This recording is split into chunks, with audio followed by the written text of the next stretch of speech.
Hi friends, welcome to मकेसर channel. दोस्तों, हमेशा की तरह आज भी हम मीठे मीठे सवाल देखेंगे। आज हम ऑसिलेशन चैप्टर के कुछ मीठे मीठे सवाल देखने वाले हैं। तो दोस्तों, बिना किसी देरी के चलो देखते हैं कि आज का पहला मीठा मीठा सवाल क्या है। The periodic time of a particle doing simple harmonic motion is 4 second.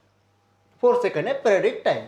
The time taken by it to go from its mean position to have the maximum displacement, यानी कि एम्पलीट्यूड इज क्या पूछा है, time taken by it to go from mean position से कहाँ जा रहा है, हाफ द मैक्सिमम डिस्प्लेसमेंट।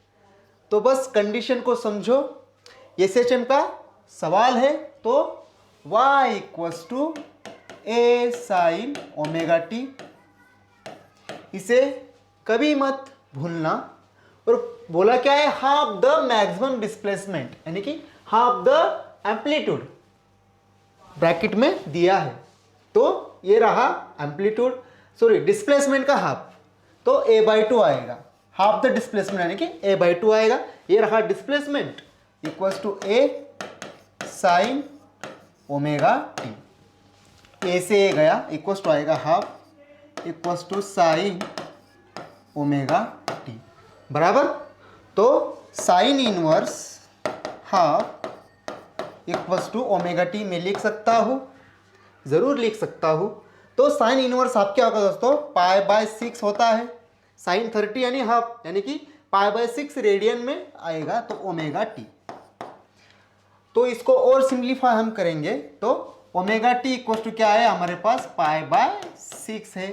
तो ओमेगा को मैं 2π/t लिख सकता हूँ, इक्वल टू आएगा इंटू ये टी π/6, तो पाई से पाई गया, तो 2t/t इक्वल टू 1/6 बराबर। तो छोटा टी बाय बड़ा टी इक्वल टू आएगा, क्या आएगा, ये इधर मल्टीप्लाई होएगा, तो t/t इक्वल्स टू 12 आएगा। तो यहां से मैं क्या लिख सकता हूं दोस्तों, छोटा t equals to t/12। t क्या है, पीरियोडिक टाइम, बड़ा t पीरियोडिक टाइम होता है। तो पीरियोडिक टाइम क्या है दोस्तों, 4 सेकंड, तो 4/12 आएगा इक्वल्स टू 4 1 ज़ा 4, 4 3 ज़ा 12, यानी कि 1/3 सेकंड हमारा फाइनल आंसर आ जाएगा। आसान सा सवाल था, बस टी और टी में कंफ्यूज नहीं होना था। ये अगर आप कर लोगे तो इस तरह के सवाल आप सॉल्व कर लोगे। तो 1/3 आया, हाँ, ऑप्शन डी होगा हमारा करेक्ट आंसर। देखते हैं अगला सवाल। अगला सवाल, the average acceleration of a particle performing SHM over one complete oscillation. तो वन कंप्लीट ऑसिलेशन को हमेशा याद रखो, the average acceleration of a particle performing SHM. Average acceleration पूछा है दोस्तों, तो एसएचएम तो है ना, एसएचएम तो है, तो इसको लिख लो पहले, ए साइन ओमेगा टी। अब एक्सेलरेशन पूछा है तो भाई एक्सेलरेशन कहाँ से मिलेगा, ये तो है एसएचएम का डिस्प्लेसमेंट का इक्वेशन। अगर डिस्प्लेसमेंट को हम डिफरेंशिएट कर दे विद रिस्पेक्ट टू टी, तो क्या आएगा, dy/dt। यहां से वेलोसिटी मिलेगा, और वेलोसिटी को डिफरेंशिएट करेंगे तो एक्सेलरेशन मिलेगा, इक्वल्स टू क्या आएगा, dy/dt, यानी कि v मिलेगा, a omega cos omega t. ये आ गया एक्सेलरेशन, और सॉरी वेलोसिटी आया। अब एक्सेलरेशन के लिए क्या करेंगे, हम इसको फिर से डिफरेंशिएट करेंगे, तो d2y/dt² इक्वल्स टू आएगा a omega square sine omega T. लेकिन कोस का माइनस होता है साइन, कोस का डिफरेंशिएशन होता है माइनस ऑफ साइन, इसलिए minus a omega square sine omega t. ये आ जाएगा एक्सेलरेशन। लेकिन एक कंप्लीट रोटेशन बोला है, तो एंगल कितना कवर करेगा, 2π।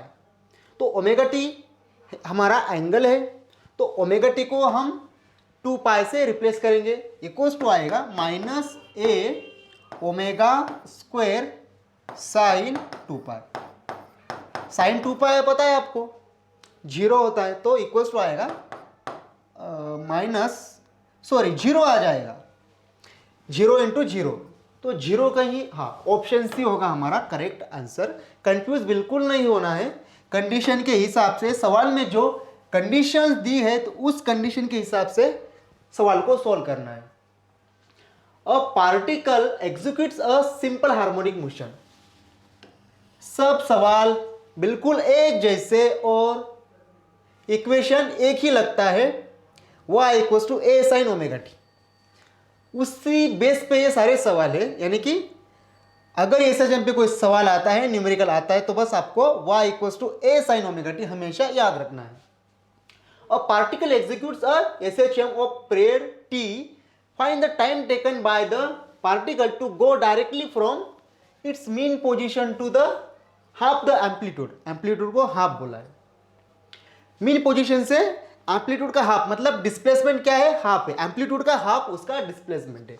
तो y equals to A sine omega t, ये तो याद ही रखना है। तो a/2 a sine omega T, ए से ए गया half equals to sine omega T.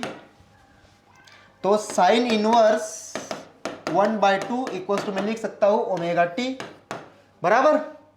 तो साइन इनवर्स हाफ होता है π/6, जैसे कि मैंने पिछले सवाल में आपको बताया था, यह आएगा ओमेगा टी। तो π/6 equals to omega T, π/6 equals to 2π/t, omega को मैं लिख सकता हूं इंटू टी। पाई से पाई गया, यह आएगा 1/12 इक्वल्स टू छोटा टी बाय बड़ा टी, और टी को इधर मल्टीप्लाई करेंगे तो t/12 आएगा इक्वल्स टू टी। देखो कोई ऑप्शन मैच करता है, t/12, हाँ option D, t equals to t/12, option D हमारा मैच कर गया। पिछला सवाल भी बिल्कुल इसी तरह का था, हम t/12 तक आए थे। इसका मतलब सवाल रिपीट होते हैं, बस थोड़ा सा कंडीशन को चेंज कर देते हैं। पिछले सवाल में t का कोई वैल्यू था, 4 वैल्यू था, इसलिए 1/3 हमारा आंसर आया था। बिल्कुल सेम सवाल था, यानी कि सवाल रिपीट होते हैं, यह हमें याद रखना है। A block resting on the horizontal surface executes SHM in horizontal plane with amplitude A. एक ब्लॉक है, ये रहा ब्लॉक जो कि हॉरिजॉन्टल सरफेस पे है और क्या कर रहा है, एचएचएम कर रहा है। तो मान लो अगर कोई स्प्रिंग से ये अटैच है तो ये टू एंड फ्रो मोशन करेगा। The frequency of oscillation for which the block just start to slip. Mu है कोएफिशिएंट ऑफ फ्रिक्शन, फ्रिक्शन का केस, और जी तो हम सबको पता है। तो फ्रीक्वेंसी ऑफ ऑसिलेशन हमें पूछा है।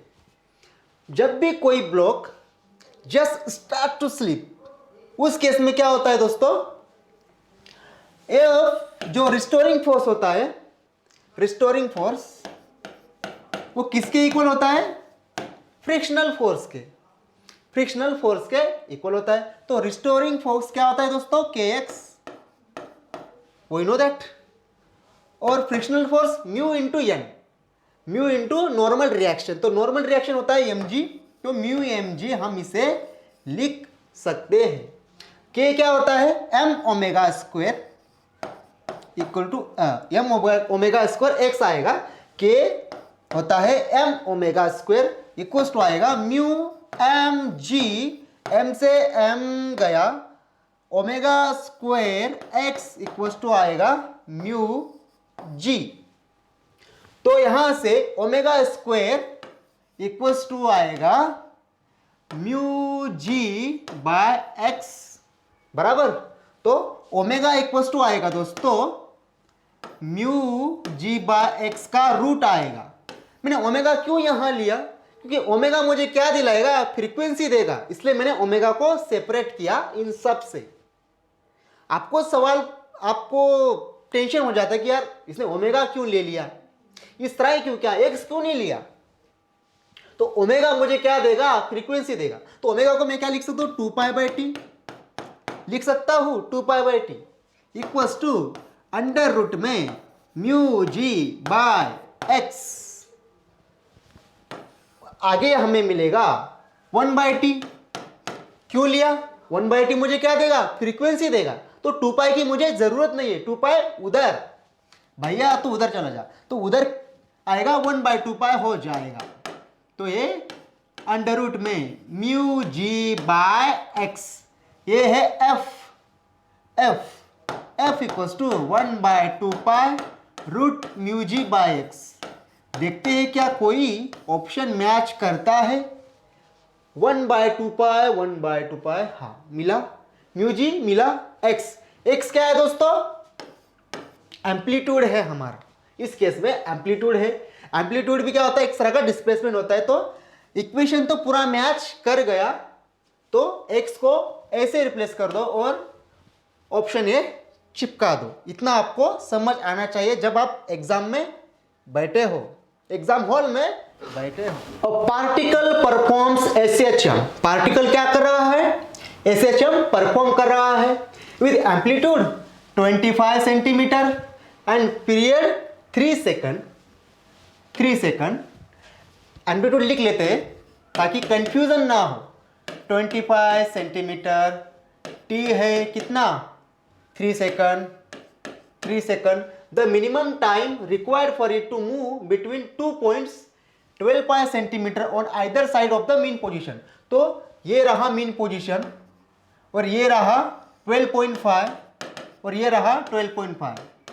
तो इन दोनों पॉइंट्स के बीच में, जो कि 12.5 सेंटीमीटर डिस्टेंस पे है, इन दो पॉइंट के बीच में क्या हो रहा है? एसएचएम हो रहा है। तो हमें क्या पूछा है? मिनिमम टाइम पूछा है, मिनिमम टाइम। तो एसएचएम है दोस्तों, तो y equals to A sine omega t. इससे अपना, इस इक्वेशन को अपना दोस्त बना लो। जब भी एसएचएम पे सवाल आता है तो y equals to A sine omega t को अपना दोस्त बना लो। तो बस y क्या है? y क्या है? डिस्प्लेसमेंट कितना? 12.5। तो लिख लो 12.5 equals to a 25 sine omega T. तो 25 इधर आएगा तो क्या होगा? नीचे आएगा, कहाँ जाएगा? तो 12.5 का डबल होता है 25, यानी कि मैं लिख सकता हूं half equals to sine omega T बराबर। हाफ को मैं क्या लिख सकता हूं दोस्तों? साइन π/6 लिख सकता हूं, इक्वल्स टू आएगा साइन ओमेगा टी। तो साइन से साइन जाएगा, π/6 इक्वल्स टू ओमेगा टी आएगा। तो ओमेगा 2π/t होता है, तो π/6 इक्वल्स टू आएगा 2π/t इंटू टी। बराबर, बिल्कुल बराबर। पूछा है टाइम, पीरियड तो दे रखा है, मतलब इस टी 3 सेकंड। तो बस पुट कर देंगे, पाई से पाई गया, 1/12 इक्वल्स टू t/t 3। तो 3 इधर, तो 3/12 इक्वल्स टू टी आएगा। और 1/3 1 जा 3, 3 4 जा 12, यानी कि 1/4 इक्वल्स टू टी आएगा। क्या ये ऑप्शन करेक्ट है? नहीं, 1/4 वाला ऑप्शन आपको दिख रहा होगा दोस्तों, लेकिन ऑप्शन करेक्ट नहीं है। टाइम, ये तो यहां से यहां गया, तब कितना टाइम लगा? 1/4 टाइम लगा। लेकिन 2 पॉइंट्स बोला है दोस्तों, 2 पॉइंट्स, यहां से यहां गया, फिर यहां आया, फिर यहां गया, और फिर मीन पोजीशन पे आया। तो यहां से यहां जाने में 1/4 लगा, लेकिन फिर कहां गया? यहां गया, पार्टिकल एसएचएम करते हुए यहां गया। तो 2 पॉइंट्स के लिए बोला है दोस्तों, तो टाइम टी बस इसके लिए था, लेकिन इन दोनों के लिए पूछा है तो टाइम होगा डबल, एक का डबल। बाबू भैया एक का डबल, तो t इक्वल टू होगा 2/4, यानी इसका डबल हो जाएगा, यानी कि 2t आएगा। तो 2t क्या होगा 1/2, 1/2 है क्या, 1/2 यानी 0.5। तो option B will be our correct answer. थोड़ा कंफ्यूजिंग था दोस्तों, बस कंडीशन जो था यहाँ 2 पॉइंट के बीच में था, बॉडी इधर गया आया और फिर इधर गया, तो t और t 2t, ये आपको याद रखना है। तो दोस्तों अगले सवाल अगले सेशन में, तब तक के लिए like share and subscribe. Thank you.